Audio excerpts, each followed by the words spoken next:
সামনেই রয়েছে টি-20 বিশ্বকাপ, মানে 2024 সালে টি-20 বিশ্বকাপ খেলা হবে, যার জন্য কিন্তু প্রত্যেকটা টিমই ইতিমধ্যে প্রস্তুতিতে নেমে পড়েছে এবং একে অপরের বিরুদ্ধে, অন্যান্য দেশের বিরুদ্ধে কিন্তু নিজেদের মধ্যে তারা দ্বিপাক্ষিক সিরিজ খেলছে।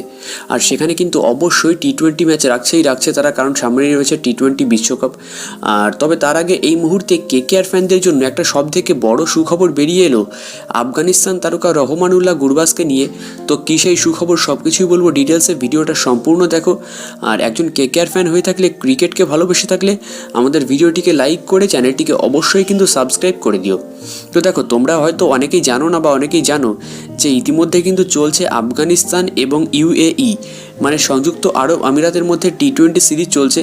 সেখানেই ভাই টি-20 ম্যাচে দু একদিন আগেই কিন্তু রহমানুল্লাহ গুরবাজ যা ব্যাটিং করেছে, মানে মাথা খারাপ করা ব্যাটিং। মানে কেকেআর ফ্যানরা শুনলে তো প্রচণ্ড খুশি হবে, যেখানে কিন্তু সে মাত্র 52 বলে সেঞ্চুরি ভাই মেরে দিয়েছে, যার মধ্যে ছিল 7খানা 4 এবং 7খানা মারাত্মক লেভেলের 6। আর গুরবাজ কিন্তু এই মুহূর্তে রেড হট ফর্মে আছে তার জীবনের বলতে গেলে, কারণ ছেলেটা সেই বিশ্বকাপ থেকে কিন্তু এক নাগাড়ে ভালো পারফরমেন্স করেই আসছে। আর এই ম্যাচেও তো সেঞ্চুরি মেরেই দিল, 52 বলে সেঞ্চুরি। আর যেটা শুনে হয়তো কেকেআর সমর্থকরা প্রচণ্ড খুশি হবে, কারণ 2-3 মাস পরেই কিন্তু কেকেআরের জার্সিতে তাকে দেখা যাবে, রহমানুল্লাহ গুরবাজকে দেখা যাবে।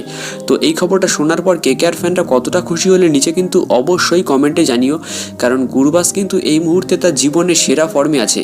আর এই ছন্দটা যদি আইপিএল এসে ধরে রাখতে পারে, তাহলে কেকেআরকে কিন্তু উইকেট কিপিং বলো বা ওপেনিং বলো, এই দুটো নিয়ে কিন্তু কোনো সমস্যা বা কোনো চিন্তা করতে হবে না।